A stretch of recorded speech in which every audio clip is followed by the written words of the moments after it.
Halo semuanya, perkenalkan nama saya Carolina Agisti Kesendita dari Universitas Negeri Malang, Prodi Pendidikan Bahasa Sastra Indonesia dan Daerah.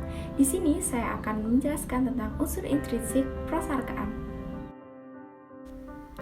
Unsur intrinsik prosarkaan dibagi menjadi 7. Yang pertama adalah tokoh, watak, dan penokohan.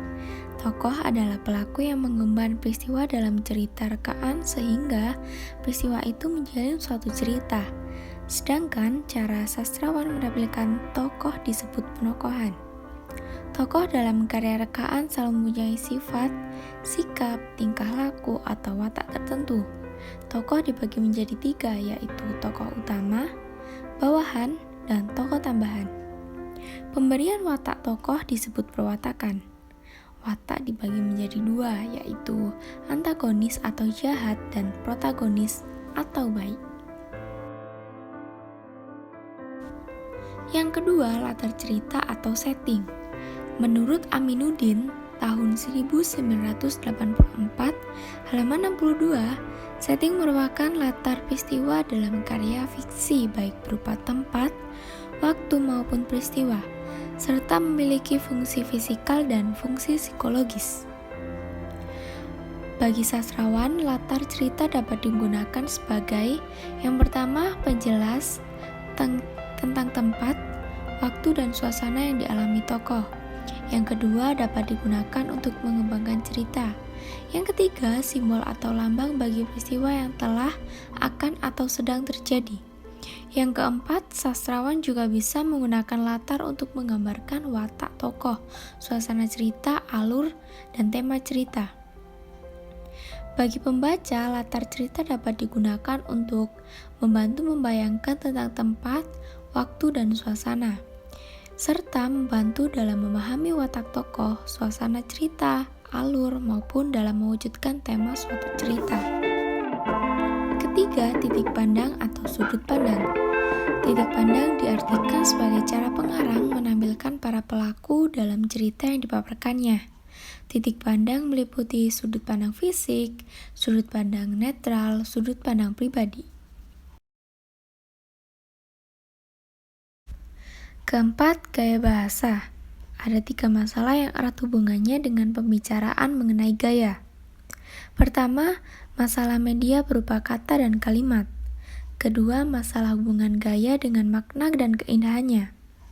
Ketiga, seluk-beluk ekspresi pengarangnya sendiri yang akan berhubungan erat dengan masalah individual kepengarangan maupun konteks sosial masyarakat yang melatar belakanginya. Kelima, alur atau plot. Alur adalah rangkaian cerita yang dibentuk oleh tahapan-tahapan peristiwa sehingga menjalin sebuah cerita yang dihadirkan oleh para pelaku dalam suatu cerita. Menurut Suciman tahun 1590, alur dapat dibagi menjadi 4, yaitu yang pertama, alur utama. Alur utama adalah rangkaian peristiwa utama yang menggerakkan jalan cerita. Yang kedua, alur bawahan. Alur bawahan adalah alur kedua atau tambahan yang disusupkan di sela bagian alur utama sebagai variasi. Yang ketiga, alur erat, yaitu alur yang memuat jalinan peristiwa yang sangat padu. Yang keempat, alur longgar, yaitu alur yang memuat jalinan peristiwa yang tidak padu. Kegunaan alur bagi sastrawan dan para pembaca. Bagi sastrawan, plot atau alur berfungsi sebagai suatu kerangka karangan yang dijadikan pedoman dalam mengembangkan keseluruhan isi cerita. Kemudian, bagi pembaca, alur atau plot berfungsi sebagai sarana pemahaman terhadap keseluruhan isi cerita secara runtut dan jelas. Lalu yang keenam, ada tema dan amanat. Tema adalah ide yang mendasari suatu cerita. Tema berperan sebagai pangkal tolak pengarang dalam memaparkan karya rekaan yang diciptakannya. Tema merupakan kaitan hubungan antara makna dengan tujuan pemaparan prosa rekaan oleh pengarangnya. Amanat adalah gagasan yang mendasari karya sastra. Yang terakhir yaitu gaya penceritaan. Gaya penceritaan mencakup teknik penulisan dan teknik penceritaan. Teknik penulisan adalah cara yang digunakan oleh pengarang dalam menulis karya sastranya.